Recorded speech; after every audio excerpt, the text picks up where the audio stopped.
Hello everyone, welcome to the biology classes by Sukriti Sharma. तो students, last lecture में हमने देखा था जो फर्टिलाइजेशन का प्रोसेस समझा था कि वो फ्यूजन है वो कैसे होती है। ठीक है, तो आज हम पढ़ेंगे कि उस जाइगोट का जो हमारे पास जाइगोट बन गया था फर्टिलाइजेशन के बाद उसका फर्दर फेट क्या होगा। ठीक है, देखो आप जानते हो जब हमारे पास फ्यूजन हो गई, जाइगोट बन गया, तो अब उसको 9 मंथ्स के लिए ग्रो करना है ना। वो 9 मंथ्स के लिए आगे डेवलपमेंट होगी उसकी, तो वही प्रोसेस आज हम समझेंगे।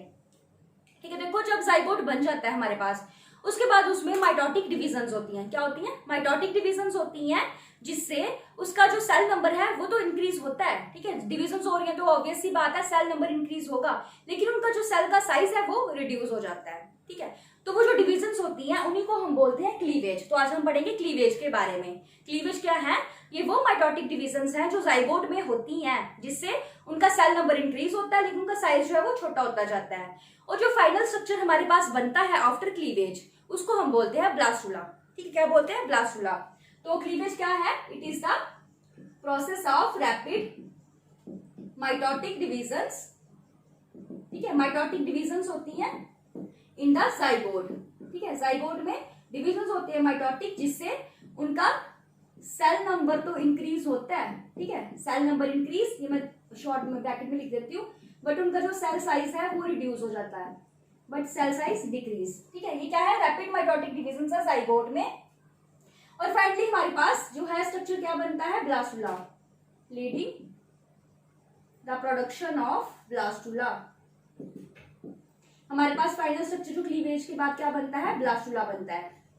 और जो सेल्स बनते हैं हमारे पास डिविजन्स के बाद, जब जाइगोट में डिविजन्स के बाद जो है सेल्स बनते हैं, उनको हम बोलते हैं ब्लास्टोमियर्स। क्या बोलते हैं? ब्लास्टोमियर्स। देखो फाइनल स्ट्रक्चर हमारे पास बन रहा है ब्लास्टुला, तो सेल्स का डिविजन्स की बात हो थोड़ा माइंड में कि ये ब्लास्टोमियर्स है। तो क्लीवेज क्या है? ये माइटोटिक डिविजन्स है, ये फर्स्ट डिविजन्स होती हैं विद इन द, और सिर्फ डिविजन्स जो है वो जाइगोट में होती हैं। ठीक है, डिविजन्स है जो जाइगोट में होती है, और उसमें क्या होता है? सेल नंबर उनका इंक्रीज होता जाता है लेकिन उनका साइज जो है वो रिड्यूस हो जाएगा। और हमारे पास जो फाइनल स्ट्रक्चर बनता है डिविजन्स के बाद, उसको हम बोलते हैं ब्लास्टुला। राइट, ये ब्लास्टुला है। और जो सेल्स हमारे पास प्रोड्यूस होते हैं क्लीवेज के बाद, उनको हम बोलते हैं ब्लास्टोमियर्स। क्या बोलते हैं? ब्लास्टोमियर्स। ठीक है, ये हमने देखा क्लीवेज का, क्लीवेज होती क्या है। अब देखो जब ये क्लीवेज स्टार्ट होती है, ठीक है, क्लीवेज स्टार्ट होगी जब जाइगोट में, वो कब होती है? After 30 hours after fertilisation. ठीक है, फर्टिलाइजेशन होने के 30 आवर्स के बाद जो है वो पहली क्लीवेज होती है। 30 आवर्स आफ्टर फर्टिलाइजेशन क्या होती है? ये फर्स्ट क्लीवेज होगी यहाँ पे। ठीक है, फर्स्ट क्लीवेज कब होगी? 30 hours after fertilisation. Likewise second कब होगी? 60 आवर्स आफ्टर फर्टिलाइजेशन। और थर्ड क्लीवेज होती है हमारे पास आफ्टर 72 आवर्स। ये भी 72 आवर्स आफ्टर फर्टिलाइजेशन। तो ह्यूमन जाइगोट में क्लीवेज कब होती है? फ्यूजन होने के 30 आवर्स के बाद पहली क्लीवेज होगी। फिर फर्टिलाइजेशन होने के 60 आवर्स के बाद, देखो यहाँ पे लिखा है मैंने फर्टिलाइजेशन के 60 आवर्स के बाद, means 30 hours after first cleavage, है ना, ऐसे भी हम बोल सकते हैं। तो 60 आवर्स आफ्टर फर्टिलाइजेशन या फिर 30 आवर्स आफ्टर फर्स्ट क्लीवेज, जो है हमारे पास सेकंड क्लीवेज होती है ह्यूमन जाइगोट में। और थर्ड क्लीवेज कब होती है? 72 आवर्स आफ्टर फर्टिलाइजेशन, फर्टिलाइजेशन होने के 72 आवर्स के बाद, या फिर आप इसको इस तरह से भी बोल सकते हो कि 12 आवर्स आफ्टर सेकंड क्लीवेज। अगर हम इसको सेकंड क्लीवेज के विद रिस्पेक्ट देखें, देखो फर्स्ट हो रही है फर्टिलाइजेशन होने के, सिंपल वर्ड्स में याद रखो, अगर हमें फर्टिलाइजेशन से कंपेयर करना है तो फर्टिलाइजेशन के 30 घंटे के बाद पहली क्लीवेज होगी। ठीक है, 60 आवर्स के बाद दूसरी, और 72 आवर्स के बाद थर्ड क्लीवेज होगी ह्यूमन जाइगोट में। लेकिन अगर हम क्लीवेज के विद रिस्पेक्ट देखें, फर्स्ट तो हो गई 30 आवर्स के बाद, सेकंड कब होगी? 30 hours after first cleavage. Right, और लाइकवाइज इसका देखें तो ये कब होगी? 12 आवर्स। ये देखो ये फर्टिलाइजेशन के 60 आवर्स के बाद हो रही है ना, तो ये 30 आवर्स के बाद हो रही है फर्स्ट क्लीवेज, सेकंड हो रही 60 आवर्स के बाद। और अगर हम इसको फर्स्ट क्लीवेज के विद रिस्पेक्ट देखें तो क्या होगा? 30 आवर्स आफ्टर फर्स्ट क्लीवेज, है ना। तो इसको भी थर्ड क्लीवेज को ये होती है 12 आवर्स आफ्टर सेकंड क्लीवेज, अगर हम क्लीवेज से के रिस्पेक्टिव में देखें तो। ठीक है, लेकिन सिंपल वर्ड्स में याद रखो, अगर फर्टिलाइजेशन के 30 घंटे के बाद पहली होगी, 60 आवर्स के बाद दूसरी होगी, और 72 आवर्स के बाद जो है थर्ड क्लीवेज होती है फर्टिलाइजेशन के बाद। ठीक है, ये सिंपल बस इतनी चीजें माइंड में रखो। ठीक है, अब देखो जो ह्यूमन जाइगोट में क्लीवेजेस होती हैं वो होती है होलोब्लास्टिक क्लीवेज। क्या होती है? Holoblastic cleavage. अब होलोब्लास्टिक का क्या मतलब हुआ कि जो जाइगोट है वो दो पार्ट्स में डिवाइड होता है, ठीक है। Zygote divides into two parts, zygote जो है वो दो पार्ट्स में डिवाइड होता है हमारे पास, ठीक है। तो ये हमने देखा जनरल क्लीवेज का। अब क्वेश्चन ये आता है कि क्लीवेज होती कहाँ पे है, ठीक है। हमने ये तो देखा डिविजन्स होते हैं, लेकिन वो डिविजन्स कहाँ होती हैं। आपको याद हो जो फ्यूजन हमने पढ़ी थी कि जो फर्टिलाइजेशन होती है वो कहाँ पे होती है, फेलोपियन ट्यूब में, ampulla part of the fallopian tube, right. लेकिन मैंने आपको जो फीमेल रिप्रोडक्टिव सिस्टम पढ़ाया था तो मैंने आपको वहां पे बताया था जो बेबी की डेवलपमेंट होती है, जाइगोट की जो डेवलपमेंट होगी वो कहाँ पे होती है, यूट्रस में, है ना। तो अब जाइगोट तो बन गया फेलोपियन ट्यूब में, लेकिन अब उसको यूट्रस में आना है ताकि वो डेवलप हो। तो वो जो टाइम पीरियड है कहाँ से, फेलोपियन ट्यूब से जब वो मूव करता है यूट्रस तक, वो जो टाइम पीरियड है उसी के बीच में हमारे पास जो है ह्यूमन जाइगोट में क्लीवेजेस होती हैं। क्या बोला मैंने, क्लीवेजेस कब होंगी ह्यूमन जाइगोट में, जब वो जाइगोट है फेलोपियन ट्यूब से मूव करेगा यूट्रस में, ठीक है। फेलोपियन ट्यूब से यूट्रस में जब वो मूव करता है उसी पीरियड में जो है ह्यूमन जाइगोट में क्लीवेजेस होती हैं, ठीक है। तो देखो हमने देखा जो है तीन क्लीवेजेस हुई। सबसे पहले हमने ये डिस्कस की कि फर्टिलाइजेशन के बाद तीन क्लीवेजेस होंगी हमारे पास। तो अब इस तरह से देखो, जैसे ये हमारे पास क्या है, zygote, this is the zygote. अभी हमारे पास जो फर्स्ट क्लीवेज हुई तो हमारे पास क्या बनेंगे, दो पार्ट्स बनेंगे, दो सेल्स बनेंगे। होलोब्लास्टिक क्लीवेज है तो मैंने क्या बताया, जाइगोट दो सेल में डिवाइड करेगा, है ना। तो इसके भी फर्दर हुई तो हमारे पास इस तरह से जो है चार सेल्स बन जाएंगे, ये चार बन गए। देखो ये फर्स्ट क्लीवेज होगी, ये सेकंड हो गई, अब थर्ड क्लीवेज होगी ना, तो इनके भी फर्दर जो है आगे दो सेल्स बनते जाएंगे। तो ये जो स्ट्रक्चर हमारे पास बनता है, ये बनता है, देखो ये चार सेल्स है, इन्होंने भी दो दो में डिवाइड करना है। तो फाइनली जब डिविजन होती है तो 16 to 32 सेल्स का ये स्ट्रक्चर बनता है हमारे पास, कब, थर्ड क्लीवेज होने के बाद, ठीक है। जब थर्ड क्लीवेज हो जाती है 16 to 32 सेल स्ट्रक्चर बनेगा, जिसको हमने बोला मारुला। इसको हम क्या बोलते हैं, मारुला। मारुला क्या है, ये 16 to 32 सेल स्ट्रक्चर है जो बनता है कब, आफ्टर फर्स्ट थ्री क्लीवेजेस। पहली तीन क्लीवेजेस जब हो जाती हैं उसके बाद जो है हमारे पास मारुला जो है वो बन जाता है, ठीक है। अब देखो जब पहली तीन क्लीवेजेस हो गई उसके बाद मारुला बन गया हमारे पास। तो अब हमने देखा इतने सारे सेल्स है, इसमें 16 to 32 सेल्स है। इन सेल्स का जो अरेंजमेंट है वो थोड़ा डिफर करता है इसमें मारुला में। कैसे, पहले हम थोड़ा मारुला का देखिए। मारुला क्या है, ये फॉर्म होता है, structure formed after first three cleavages, है ना। पहली तीन क्लीवेजेस के बाद हमारे पास बना formed after first three cleavages, ठीक है। ह्यूमन जाइगोट में जब पहली तीन क्लीवेजेस होती हैं तो उसके बाद हमारे पास जो है मारुला बनता है, और ये क्या होता है 16 to 32 सेल स्ट्रक्चर होता है, राइट। अब देखो सेल का अरेंजमेंट कैसे होता है, ये जो बाहर वाले सेल्स होते हैं, हमने देखा जाइगोट दो पार्ट्स में डिवाइड करता है ना, तो बाहर वाले सेल्स होते हैं ये स्मॉलर होते हैं। बाहर वाले सेल्स क्या होंगे, स्मॉलर होंगे, उनको हम बोलेंगे माइक्रोमियर्स। स्मॉलर है तो माइक्रोमियर्स, ठीक है। लेकिन जो अंदर वाले सेल्स होते हैं, इसमें अंदर वाले सेल्स होंगे ये लार्ज होते हैं, अंदर वाले सेल्स बड़े होते हैं, and they are called as macromeres. इनको हम क्या बोलते हैं, मैक्रोमियर्स। देखो बाहर वाले स्मॉलर है तो माइक्रो, अंदर वाले लार्ज है तो मैक्रो, ठीक है। तो ये है मारुला का स्ट्रक्चर कि मारुला क्या है। अब देखो हमारे पास मारुला कब बनता है, अब क्वेश्चन ये आता है। देखो हमने देख लिया पहली तीन क्लीवेजेस होती हैं आफ्टर, मतलब क्लीवेजेस पहली तीन कंप्लीट कब हो जाती है, 72 आवर्स आफ्टर फर्टिलाइजेशन, है ना। तो अब देखो जाइगोट तो बन जाता है फेलोपियन ट्यूब में, लेकिन उसकी डेवलपमेंट होती है जो यूट्रस में आपके। तो हमने देखा जब वो पैसेज होता है उसका फेलोपियन ट्यूब से, उसकी मूवमेंट होती है यूट्रस में, तब जो है हमारे पास क्लीवेजेस होती है, राइट। तो जो मारुला है हमारा फाइनल स्ट्रक्चर, अभी तक हमने क्या देखा कि हमारे पास मारुला बन गया है। तो ये जो मारुला है ये यूट्रस में पहुंचता है after 4 to 6 days, 4 to 6 days after fertilisation. Fertilisation होने के 4 से 6 दिन के बीच में ये जो मारुला है ये पहुंचता है यूट्रस तक। मारुला रीच यूट्रस, ठीक है। फेलोपियन ट्यूब से मूव करके ये 4 से 6 दिन के बीच में यूट्रस तक पहुंच जाता है, ठीक है। ये देखा मारुला का। अभी देखो मैंने आपको बताया कि इसमें क्या है, बाहर वाले जो सेल्स हैं वो छोटे हैं, उनको हमने बोला माइक्रोमियर्स, और अंदर वाले सेल्स बड़े हैं तो उसको हमने बोला मैक्रोमियर्स, है ना। तो हम इसी तरह से सेल्स बनाएंगे। ये जो जाइगोट की बाहर वाली मेम्ब्रेन है जिसको हमने बोला जोना पेलुसिडा। अब देखो अंदर वाले सेल्स जो है, मतलब बाहर वाले सेल्स जो है छोटे छोटे हैं, तो हम इनको इसी तरह से छोटा छोटा बनाएंगे। ये छोटे छोटे सेल्स हैं, इनको हमने बोला माइक्रोमियर्स। इस तरह से ये छोटे सेल्स बनाएंगे हम, दीज आर द माइक्रोमियर्स। ये क्या है, माइक्रोमियर्स है, क्या देखा, जो अंदर वाले सेल्स होते हैं वो क्या होते हैं, वो बड़े होते हैं, तो उनको हम थोड़ा कंपैरेटिवली बड़ा बनाते हैं इस तरह से, ठीक है। ये इनसे बड़े हैं अंदर वाले सेल्स, ये आपने भी इसी तरह से बनाने हैं। डिस्टिंग्विश करने के लिए थोड़ा डॉट डाल देते हैं बीच में। तो ये क्या है, दीज आर द मैक्रोमियर्स, इनको हमने क्या बोला, मैक्रोमियर्स। ये है, दिस इज द मारूला, ये हमारे पास जो मारूला है वो तैयार हो चुका है, ठीक है। और कब आ गई यूट्रस में, 4 से 6 दिन के बीच में ये मारूला जो है हमारे पास, जाइगोट से मारूला जो है वो बन चुका है, ठीक है। तो ये है मारूला का स्ट्रक्चर। हमने क्या देखा, बाहर वाले सेल्स छोटे हैं माइक्रोमियर्स, अंदर वाले सेल्स बड़े हैं, दीज आर द मैक्रोमियर्स। ये देखो, ये मैंने अलग से भी स्ट्रक्चर बनाया आपको मारूला का। ये बाहर है जोना पेलुसिडा, बाहर वाले सेल्स छोटे छोटे हैं तो माइक्रोमियर्स, और अंदर वाले सेल्स कंपैरेटिवली इनसे लार्जर है ना, बड़े हैं, तो दीज आर द मैक्रोमियर्स। तो ये क्या है, मारूला का स्ट्रक्चर है, ठीक है। अब देखो हमारे पास जो है मारूला तैयार हो चुका है। अब फर्दर क्या होगा, देखो मारूला के जो माइक्रोमियर्स हैं, क्या बोला मैंने, मारूला के जो माइक्रोमियर्स हैं, ये वो जो बाहर वाली लेयर्स है। अब ये यूट्रस के पास तो पहुंच गया ना मारूला, तो जो माइक्रोमियर्स हैं, जो बाहर वाले सेल्स हैं, ये क्या करते हैं, यूट्रस से फ्लूइड एब्जॉर्ब करते हैं, ठीक है। आप जानते हो, मैंने आपको दिखाया था, बताया था, प्रोजेस्टेरोन क्या करता है, वो सिक्रीशंस रिलीज करता है जो भी फीटस की डेवलपमेंट के लिए चाहिए होती हैं, राइट।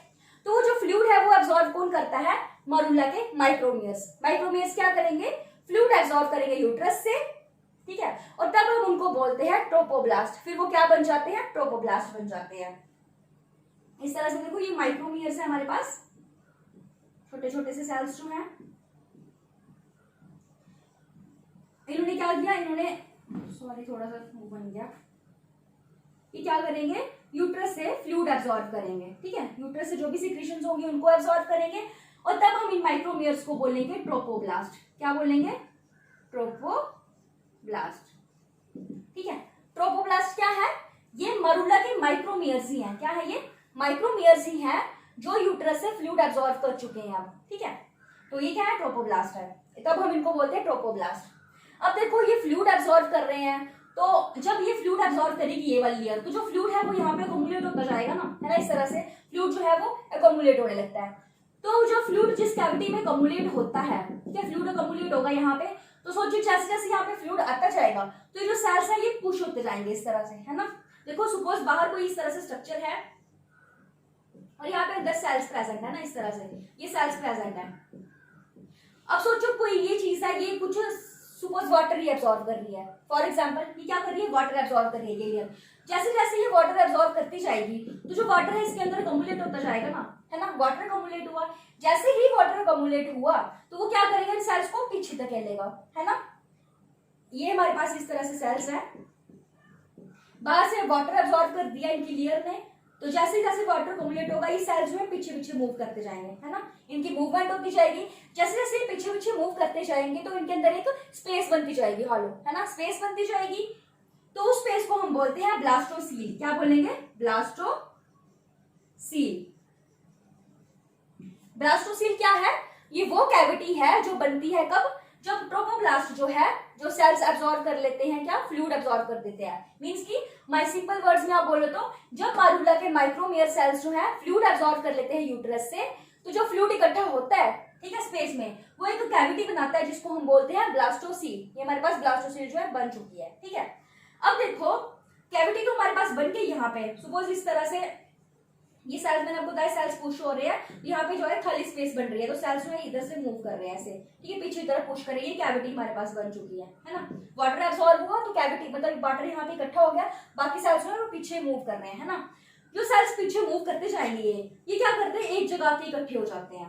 क्या करते हैं, एक जगह के इकट्ठे होते हैं। देखो यहाँ पे ये माइक्रोमियर्स अंदर वाले सेल, यहाँ से फ्लूइड जो एब्सॉर्ब हुआ, इन्होंने माइक्रोमियर्स ने फ्लूइड एब्सॉर्ब किया, वो जाके यहाँ पे इकट्ठा होने लगा तो यहाँ पे एक स्पेस बन गई, और ये सेल्स जो है ये पुश होते जाएंगे पीछे की तरफ, ठीक है, पीछे की तरफ पुश होते जाएंगे, और ये क्या करते हैं, एक जगह के इकट्ठे हो जाते हैं इस तरह से, ठीक है। सपोज इस पोल में आके ये इकट्ठे हो गए, यहाँ पे आके ये इकट्ठे हो गए, यहाँ पे हमारे पास कैविटी बन गई, और जो मैक्रोमियर्स थे वो जो है यहाँ पे आके इकट्ठे हो गए यहाँ पे, ठीक है, इस पोल पे आके मूव कर गए हैं। अब हम इन ट्रोपोब्लास्ट सेल को, कभी इसको ट्रोपोब्लास्ट नहीं बोलेंगे, अब हम इनको बोलते हैं ब्लास्टोसिस्ट। क्या बोलेंगे, ब्लास्टोसिस्ट। ट्रोपोब्लास्ट या इसको ही हम बोलेंगे अब ब्लास्टोसिस्ट। अब ब्लास्टोसिस्ट क्या है, ये वो ट्रोपोब्लास्ट के सेल्स हैं जो मतलब कि आप बोल सकते हो कि कैविटीज में फॉर्मेशन हो चुके हैं, कैविटी फॉर्म हो गई है और उसके बाद जो सेल्स है मैक्रोमियर्स है वो एक पोल पे जाके अरेंज हो चुके हैं। ठीक है, देखो माइक्रोमियर्स ही है, मारुल्ला के माइक्रोमियर्स ही है जिनको हमने एक जगह बोला माइक्रोमियर्स, फिर हमने उनको बोला ट्रोपोब्लास्ट और फिर हमने बोला ब्लास्टोसिस्ट। ठीक है, एक ही सेल्स को हमने, एक ही लेयर के सेल्स को हमने 3 नाम दिए हैं। माइक्रोमियर्स कब बोलेंगे? जब जाइगोट में 3 डिविजन्स के बाद जो मरुल्ला बनेगा। ठीक है, माइक्रोमियर्स हम बोलते हैं जब मरुल्ला को कंसीडर करेंगे हम। ठीक है, लेकिन जब उन माइक्रोमियर्स ने फ्लूइड एब्जॉर्ब कर दिया, ध्यान से सुनना, जब उन माइक्रोमियर्स ने फ्लूइड एब्जॉर्ब कर लिया यूट्रस से, तब हम उनको बोलते हैं ट्रोपोब्लास्ट। तब क्या बोलते हैं? ट्रोपोब्लास्ट, जब उन्होंने फ्लूइड एब्जॉर्ब कर लिया। और जब फ्लूइड एब्जॉर्ब होने के बाद उनमें कैविटी बन जाती है, उस स्ट्रक्चर में कैविटी बन जाएगी, तब हम उन ट्रोपोब्लास्ट या माइक्रोमियर सेल्स को बोलेंगे ब्लास्टोसिस्ट। क्या बोलेंगे? ब्लास्टोसिस्ट। तो सिंपल वर्ड्स में तो आप देखो कि एक ही सेल्स है, एक ही लेयर के सेल्स है जिनको हमने 3 अलग अलग जगह पे अलग अलग नाम दिए हैं। मरुल्ला को कंसीडर करेंगे तो बाहर वाली लेयर को हम क्या बोलेंगे? माइक्रोमियर्स। और जब उन माइक्रोमियर्स ने फ्लूइड एब्जॉर्ब कर दिया है, ठीक है, माइक्रोमियर्स ने जब फ्लूइड एब्जॉर्ब कर लिया है, तब हम उनको बोलते हैं ट्रोपोब्लास्ट। ठीक है, तब हमने उनको क्या बोला? ट्रोपोब्लास्ट। और जब इस ट्रोपोब्लास्ट में कैविटी जो है अंदर बन चुकी है, स्ट्रक्चर में हमारे पास कैविटी बन चुकी है, मैक्रोमियर्स एक पोल पे मूव कर गए हैं, तब हम इस ट्रोपोब्लास्ट को क्या बोलेंगे? ब्लास्टोसिस्ट। ठीक है, तो ये थोड़ा आप माइंड में रखना। तो ये ठीक है, हमारे पास ब्लास्टोसिस्ट बन गया। अब ये जो स्ट्रक्चर हमारे पास बना, इसको हम बोलते हैं ब्लास्टुला। क्या बोलते हैं? ब्लास्टुला। ये हमारे पास बन गया ब्लास्टुला। ये देखो मैंने यहाँ पे भी थोड़ा एनलार्ज स्ट्रक्चर आपको दिखाया है, ये ब्लास्टुला का स्ट्रक्चर है। बाहर ये जो है ये ट्रोपोब्लास्ट के सेल्स है, ये है एम्ब्रियोनल नॉब। ये जो सेल्स मैक्रोमियर्स जो एक जगह पे शिफ्ट होते हैं, ये बनाते हैं नॉब जैसा स्ट्रक्चर बनाएंगे, जिसको हम बोलते हैं एम्ब्रियोनल नॉब। एम्ब्रियोनल नॉब क्यों बोलते हैं? क्योंकि इन्हीं सेल्स से जो है एम्ब्रियो जो है अराइज होता है। ठीक है, देखो एम्ब्रियो कब बोलेंगे हम, जाइगोट कब बोलते हैं? जाइगोट हम तब बोलते हैं जब सिंपली फ्यूजन हुई है। ठीक है, जब सिंपली फ्यूजन हुई है, उसके बाद फर्दर जो है उसमें अभी डिविजन्स नहीं हुई है, तब तक वो स्ट्रक्चर जो है वो जाइगोट कहलाता है। लेकिन जब उसमें डिविजन्स हो जाती हैं, डिविजन स्टार्ट हो जाएंगी, उसके बाद हम उसको बोलते हैं एम्ब्रियो, तब वो स्ट्रक्चर है वो एम्ब्रियो बन जाता है। ठीक है, थोड़ा माइंड में रखना, बेसिक चीजें होती हैं बट फिर भी कभी कभी हमें नहीं इतना पता चलता। ये क्या है? This is the embryonal knob. ये जो मैक्रोमियर्स है, मरुल्ला के मैक्रोमियर्स एक जगह शिफ्ट कर गए हैं जब कैविटी बनी थी, है ना, हमने देखा ब्लास्टोसील बनी, जब शिफ्ट किए तो यहाँ पे बनाई उन्होंने एम्ब्रियोनल नॉब, और यहाँ से जो है एम्ब्रियो बन जाएगा हमारे पास। ठीक है, तो ये हमने देखा, ये ब्लास्टुला का स्ट्रक्चर है। अब देखो वो पोल जहां पे एम्ब्रियोनल नॉब अटैच है, ठीक है, ये पोल है, ये वाला पोल है ना जहां पे ये एम्ब्रियोनल नॉब अटैच है, ये क्या है? This is the embryonal knob. यहाँ पे जो एम्ब्रियोनल नॉब अटैच है, इसको हम बोलते हैं एम्ब्रियोनल, या फिर इसको हम बोलते हैं एनिमल पोल। ये क्या है?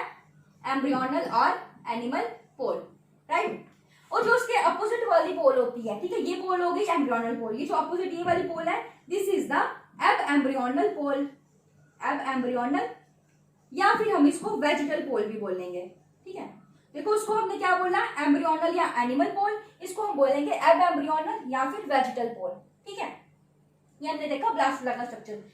अब देखो, अब हम देखेंगे कि बाहर ये जो लेयर्स है इनका क्या होगा। देखो जो ट्रोपोप्लास्ट है या ब्लास्टोसिस्ट आप बोल सकते हो, ये एम्ब्रियो में एक्स्ट्रा एम्ब्रियोनिक मेम्ब्रेन बनाता है। जो एम्ब्रियो के सराउंडिंग में लेयर्स होती हैं, कौन कौन सी?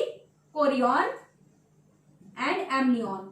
ठीक है, कोरियन और एम्ब्रियोन जो एम्ब्रियोनिक लेयर्स होती हैं वो किससे बनती हैं? ट्रोपोप्लास्ट से या ब्लास्टोसिस्ट आप बोल सकते हो। ये क्या करेंगी? कोरियन और एम्ब्रियोन जो लेयर्स हैं वो बनाएंगी। ठीक है, तो फाइनली हमने देखा, हमने क्लीवेज का क्या देखा था कि हमारे पास डिवीजन से फाइनली क्या बनता था? ब्लास्टुला। तो ये स्ट्रक्चर जो है हमारे पास अब बन चुका है, इससे हमारे पास ब्लास्टुला बन गया है। और हमने देखा कि ये जो सेल्स है ये क्या कैसे फर्दर इनमें डिविजन्स होती है और फाइनली ब्लास्टुला कैसे बनता है। एक चीज देखो, ये आप देख लोगे कि ट्रोपोप्लास्ट या ब्लास्टोसिस्ट के कुछ सेल्स जो इसके एम्ब्रियोनल पोल से अटैच है ना, ये वाले सेल्स, ये जो थोड़ा डार्क कर रही हूँ मैं इनको, ये आप देखो है ना, ये एम्ब्रियोनिक पोल से अटैच है, एम्ब्रियोनल नॉब से, ये एम्ब्रियोनल नॉब है, इसके साथ अटैच है। इनको हम बोलते हैं सेल्स ऑफ रॉबर। ये क्या है? These are the cells of Rauber. ठीक है, ये क्या है? सेल्स ऑफ द रॉबर है। ठीक है, तो ये होल स्ट्रक्चर है, हमने देखा ये ब्लास्टुला बन गया हमारे पास फाइनली जब डिविजन हुई जाइगोट में। So this is all about the cleavage. कल हम इसके फर्दर ब्लास्टुला से आगे देखेंगे कि फर्दर प्रोसेस जो है वो कैसे होगा। ठीक है, so this is all about today, thank you.